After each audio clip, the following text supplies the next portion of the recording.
For 8 months now, Century Cinemax, a renowned recreational place for movie lovers in Kampala, has been under lock and key due to the COVID-19 restrictions instituted in March 2020. The dusty tables, empty fridges and food display units here indicate that there has been no activity here for that long. Juko Akram, who is in charge of marketing and events at the cinema, told NTV that they have been conducting drills in preparation for the day they reopen. We are planning to operate at half capacity. We are aware the government put a maximum number of people to 200, but this is 195, and we still want to observe social distancing. By its very nature, a cinema hall uses air conditioning, there is close contact in the seating arrangement, and requires the cinema goer to be in an enclosed space for at least an hour. Our ACs right here, they have a function in them that doesn't make it cold in the cinema halls, but rather they have an extractor. It extracts the air out of the cinema hall. Juko says they have agreed to make a number of adjustments to fit the standard operating procedures and guidelines issued by the Health Ministry. We won't be selling any ticket to a customer who doesn't have a mask. Customers can now book tickets and buy tickets online without actually coming to the box office. You know, we've been showing movies from morning 10 a.m. up to 10 p.m. So since curfew is at 9, we won't be having 10 p.m. shows. Our last show will be 6. Gymnasium and spas were also allowed to operate.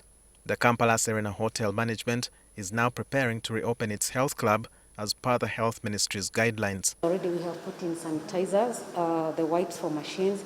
We want to space our machines in such a way we have 6 feet apart, and so that we ensure our guests are safe, including our staff. So we are going to have cleaners stand by to sanitize the machines after our clients have used the machines. As these facilities reopen, Uganda has recorded triple-digit COVID-19 infection figures every day in the last few days, and as of today, Uganda has a cumulative total of 14,704 COVID cases, 133 deaths, while more than 7,000 people are currently infected. The chairman of the scientific committee, Dr. Mwesigye, who is also a member of the National COVID Task Force, said they have made a number of adjustments as he explained to NTV the measures they have taken in the face of rising COVID cases. The essence of instituting the restriction measures or the lockdown was in part to build capacities for the response.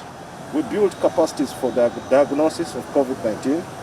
Several labs across the country are doing the testing. We built capacities for care. Every regional referral is well equipped now in Uganda to take care of COVID-19 patients. But the other capacity that we built in the background was what we call risk communication and community engagement. According to Dr. Mwesigye, measures have been designed to mitigate the risks. What is needed is for people to comply to these measures. And unfortunately, of course, it has been a stretched process of getting Ugandans on board to really appreciate that COVID is real and it's here. It has taken us, loss of lives for many people to actually appreciate that COVID is real. However, the current heightened political season, which will coincide with the festive season, could be a ticking time bomb for the spread of COVID-19. We need to have the politicians who are going out there know that they are also at risk, and actually they are most at risk. It doesn't give us any benefit to have somebody elected in January on the ballot, but they are not physically present. The Ministry of Health says the phased lifting of the lockdown measures does not entirely mean that we are out of the danger zone. And for a fact, they say the lockdown measures can be reinstated if the SOPs and guidelines are not followed.